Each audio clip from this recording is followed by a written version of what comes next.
Hello friends, welcome back to Kukku's cooking lab. അപ്പോൾ എല്ലാവർക്കും സുഖം തന്നെയല്ലേ? അപ്പോൾ ഞാനിന്ന് എൻ്റെ 6ാമത്തെ ഡിഷുമായിട്ടാണ് വന്നിരിക്കുന്നത്.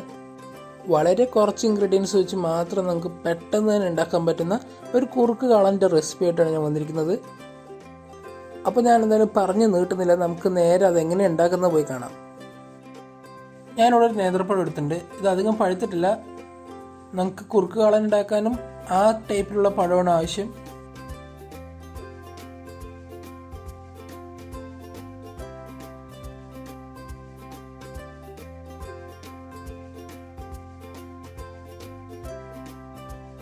നമുക്കിത് നടുവെ കട്ട് ചെയ്ത് ചെറിയ ചെറിയ കഷ്ണങ്ങളാക്കി മാറ്റാം. ഇനി 1-2 പച്ചമുളക് എടുക്കാതെ 2ആയി കീറിയെടുക്കാം. നമുക്ക് നിങ്ങളുടെ എരിവിനനുസരിച്ച് എരിവ് കൂട്ടുകയോ കുറയ്ക്കുകയോ ചെയ്യാം. പിന്നെ ഒരു 1/4 ടീസ്പൂൺ മുളക് പൊടി, ഒരു 1/2 ടീസ്പൂൺ മഞ്ഞൾപ്പൊടി, ഇത് 3 നമുക്ക് അതിലേക്ക് ഇട്ട് കൊടുക്കാം. ഒരു 1/4 കപ്പ് വെള്ളം കൂടി ഒഴിച്ചു കൊടുത്ത് നമുക്കതൊന്ന് ലോ ഫ്ലെയിമിൽ മൂടി വെച്ച് കുക്ക് ചെയ്തെടുക്കാം.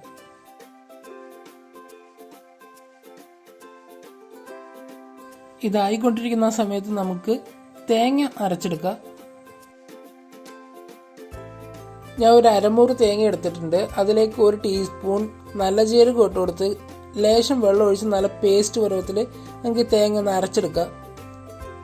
ഇപ്പോൾ ഏകദേശം ഒരു 3 മിനിറ്റായി. വെള്ളമൊക്കെ നന്നായി വറ്റിയിട്ടുണ്ട്. ഇതിലേക്ക് നമുക്ക് അരച്ചു വെച്ചിരിക്കുന്ന തേങ്ങ ഇട്ട് കൊടുക്കാം.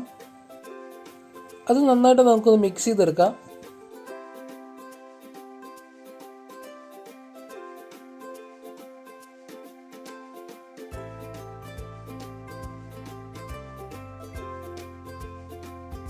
ഒരു മിനിറ്റ് കഴിയുമ്പോൾ നമുക്കതിലേക്ക് തൈര് ചേർത്ത് കൊടുക്കാം. ഞാൻ ഒരു പാക്കറ്റ് തൈര് മിക്സിയിലിട്ട് നന്നായിട്ടൊന്ന് ബ്ലെൻഡ് ചെയ്തെടുത്തിട്ടാണ് ഇതിലേക്ക് ഇടുന്നത്. ഇനി ഇത് കുറുകുന്ന വരെ നമുക്ക് നിർത്താതെ ഇളക്കിക്കൊണ്ടേ ഇരിക്കണം.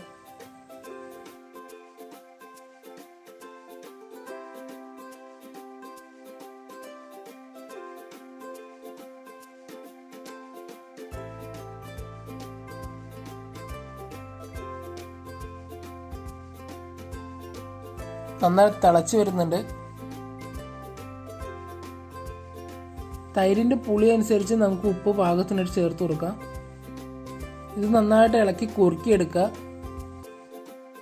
ഇത് നന്നായി കുറുക്കി കിട്ടുന്നവരെ നമുക്ക് ഇളക്കിക്കൊണ്ടേ ഇരിക്കണം. നമ്മൾ ഇളക്കിക്കൊണ്ടിരിക്കുമ്പോൾ എവിടെയെങ്കിലും നിന്നുപോയി വെച്ചിട്ടുണ്ടെങ്കിൽ ചിലപ്പോൾ നമ്മുടെ ഡിഷ് സ്പോയിലായി പോകാൻ ചാൻസ് ഉണ്ട്. അതുകൊണ്ടാണ് അത് കുറുകുന്ന വരെ നമ്മൾ ഇളക്കിക്കൊണ്ടേ ഇരിക്കണം പറയുന്നത്. അത് നന്നായി തിക്കായി വരുമ്പോൾ നമുക്ക് ഗ്യാസ് ഓഫ് ചെയ്യാം.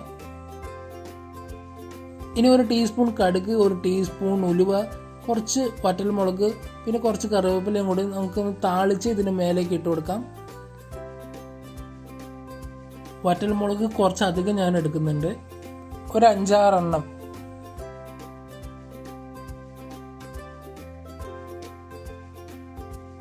അപ്പോൾ ഇതോടെ നമ്മുടെ കുറുക്ക് കാളൻ ഇവിടെ റെഡി ആയിട്ടുണ്ട്. വളരെ പെട്ടെന്ന് ഉണ്ടാക്കാൻ പറ്റുന്ന ഈ കുറുക്ക് കാളൻ നിങ്ങൾക്ക് ഇഷ്ടമായി ഞാൻ പ്രതീക്ഷിക്കുന്നു. അപ്പോൾ ഇനി ഡേസാണത്തെ ഡിഷോട്ട് ഞാൻ നാളെ വരും മറ്റൊരു സിമ്പിൾ റെസിപ്പി ആയിട്ട്. അപ്പോൾ നിങ്ങൾക്ക് ഈ വീഡിയോ ഇഷ്ടമായിട്ടുണ്ടെങ്കിൽ എൻ്റെ ചാനൽ സബ്സ്ക്രൈബ് ചെയ്യുക. സൈഡിൽ കാണുന്ന ബെൽ ബട്ടൺ എനേബിൾ ചെയ്യുമ്പോൾ എൻ്റെ പുതുപുത്തനായ വീഡിയോകളുടെ നോട്ടിഫിക്കേഷൻ നിങ്ങൾക്ക് ആദ്യമേ കിട്ടുന്നതാണ്. Thank you so much. This is Vinu signing off. By.